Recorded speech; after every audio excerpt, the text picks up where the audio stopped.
بھولے جاتے ہیں. لوگ کہتے ہیں کہ ہے شعر مداوا غم کا، لوگ کہتے ہیں کہ ہے شعر مداوا غم کا، اس کے انوار سے کم دل کی چبھن ہوتی ہے. آئیے چلیے ذرا لطف کا ساماں ہو جائے. اب سلو میں بھی ایک بزم سخن ہوتی ہے، تو اس بزم سخن کو سجانے والے ہمارے بہت خوبصورت اشعار کہتے ہیں. اور جب آدمی کچھ دیر کے لیے اپنے مسائل سے دور ہونا چاہتا ہے تو اس کو یاد آتی ہے جناب خالد مسعود خان. بہت خوبصورت شاعر ہمارے درمیان تشریف لاتے ہیں جناب مسعود خان صاحب.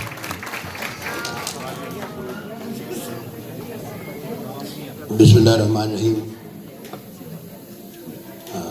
جناب صدر کی اجازت سے وہ سہیل بھائی ایک مشاعرہ تھا اور اس کی صدارت ایک جرنیل فرما رہے تھے.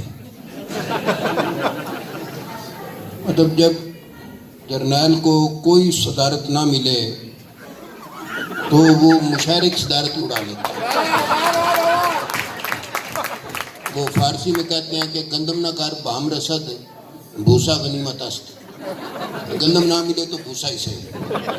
تو وہ جرنیل صاحب زندگی میں پہلی بار وہ مشاعرہ انہوں نے سنا اور اسی میں ان کو صدارت عطا ہو گئی.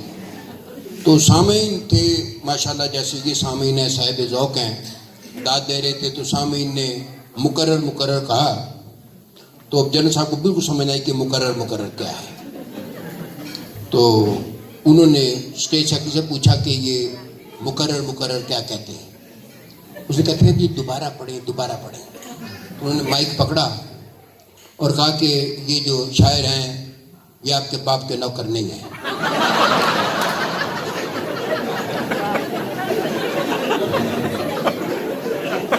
یہ شاعر آپ کے باپ کے نوکر نہیں ہیں. پہلے آپ شعر ایک بار غور سے نہیں سنتے اور پھر تنگ کرنے کے لیے کہتے ہیں مقرر. تو جس نے شعر سننا ہے ایک بار سنے. وہ اسٹیج سیکرٹری نے کہا حضور یہ مشاعرے کی روایت ہے کہ اس میں مقرر کہتے ہیں. کہتا اچھا یہ مشاعرے کی روایت ہے؟ انہوں نے کہا روایت ہے. اچھا اگر ہے تو حرام توپ، لیکن اگر روایت ہے تو ٹھیک ہے پھر چلو. تو یہ جو مشاعرے کا صدر ہوتا ہے ویسے یہ بالکل بے اختیار صدر ہوتا ہے. اس کا مجھے ذاتی طور پہ اندازہ ہو چکا ہے. وہ ایسے ہے کہ یہ ایک سیریمونیل سا ایک ہے مطلب عہدہ، تو بے اختیار ہوتا ہے. تو پہلے تو بڑا مشکل تھا سمجھانا کہ مشاعرے کا صدر کتنا بے اختیار ہوتا ہے، لیکن اب بڑا آسان ہو گیا ہے. بس ہم کہہ سکتے ہیں کہ جو مشاعرے کا صدر ہے یہ تقریباً ممنون حسین ہوتا ہے.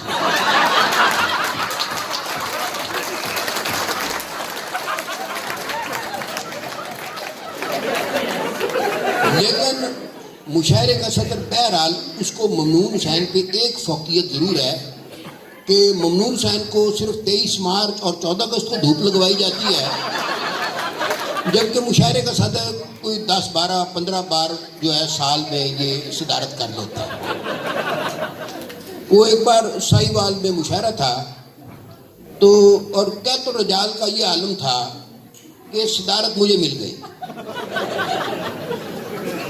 اب میں جب صدر کی کرسی پہ بیٹھا تو میرے مزاج تھوڑی سی نہ کہ بندہ چوڑا نہیں ہو جاتا، میں تھوڑا سا میرے پھونک آ گئی. تو میں نے ادھر ادھر دیکھا تو ایک شاعر جو تھا نا، وہ شاعر بڑا مطلب بے وزن سناتا تھا اور بہت زیادہ سناتا تھا.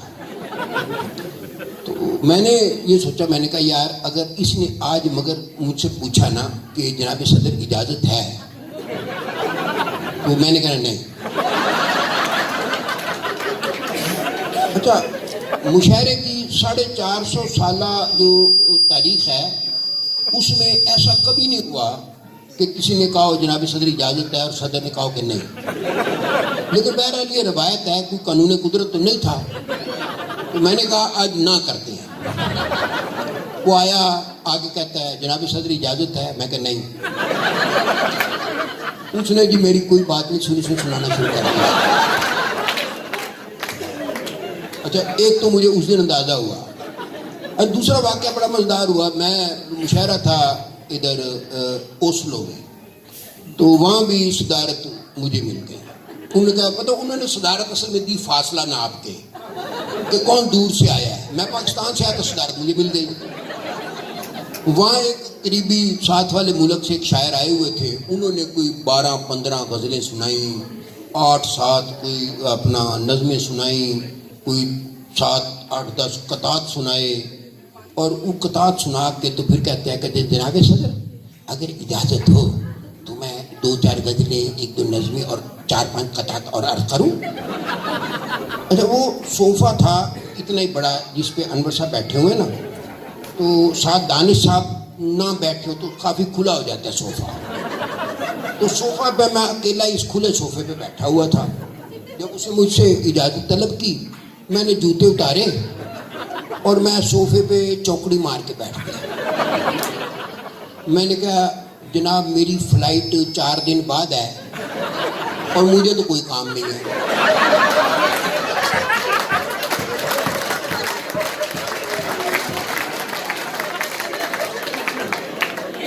اس نے بھی سنانا شروع کر دیا.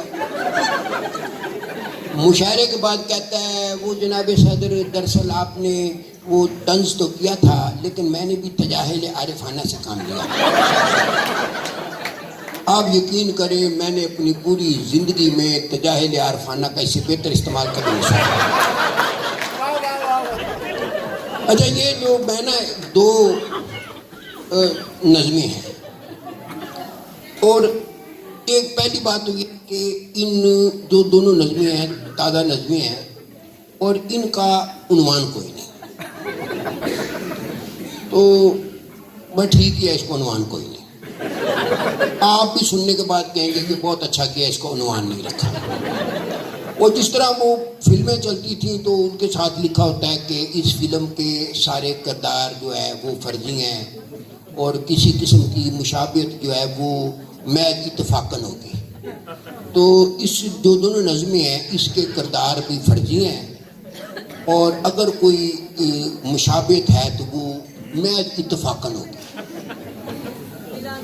یہ ایک پہلی نظم کہ یہ گل ٹھیک ہے پیر کے گھر سے فیض نہ ہو تو فائدہ کی ہے.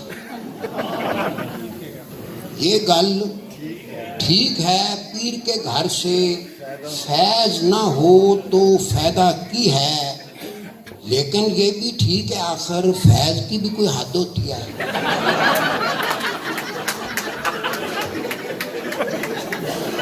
یہ گل ٹھیک ہے پیر کے گھر سے فیض نہ ہو تو فائدہ کی ہے، لیکن یہ بھی ٹھیک ہے آخر فیض کی بھی کوئی حد ہوتی ہے. ود سے ود مرید کا حق بس 100 کے پچھوں 25 ہے. ود سے ود مرید کا حق بس 100 کے پچھوں 25 ہے. جڑا پیر کا سارا فیض ولیٹ کے 9-2-11 ہو جائے، سچی پوچھو یہ تو پھر مرید نہیں ہے 420 ہے. اتفاقی ہاں.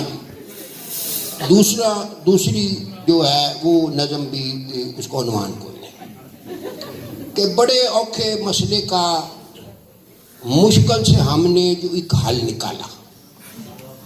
احسان صاحب بڑے اوکھے مسئلے کا مشکل سے ہم نے جو ایک حل نکالا، تو اگیوں سے اس حل کے نخرے یہ دیکھو، تو اگیوں سے اس حل کے نخرے یہ دیکھو، لگا پوچھنے ہو کہ وہ لال پیلا نیلا کالا مجھے کیوں نکالا، مجھے کیوں نکالا.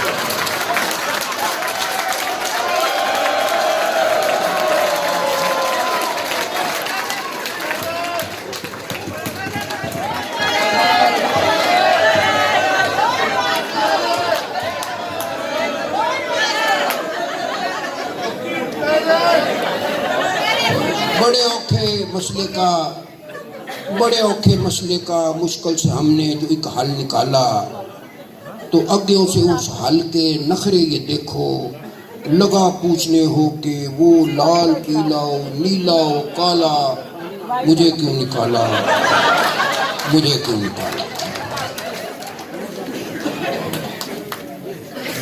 اور ہم نے اس کو گھنٹوں موٹیویٹ کیا. ہم نے اس کو گھنٹوں موٹیویٹ کیا، تب جا کر موٹی نے اپنا ویٹ کیا.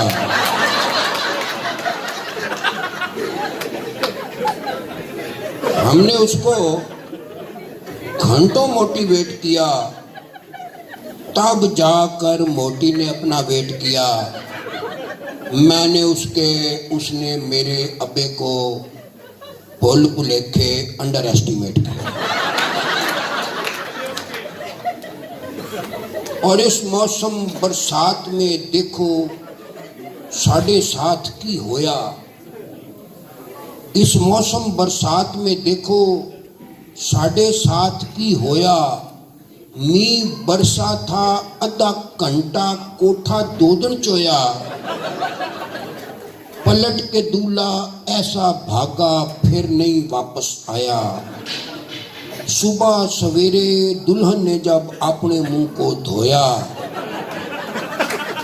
شادی والے دن وہ لڑکی آخری بار تھی روئی. بعد میں لڑکا کل حیاتی بانگے مار کے رویا.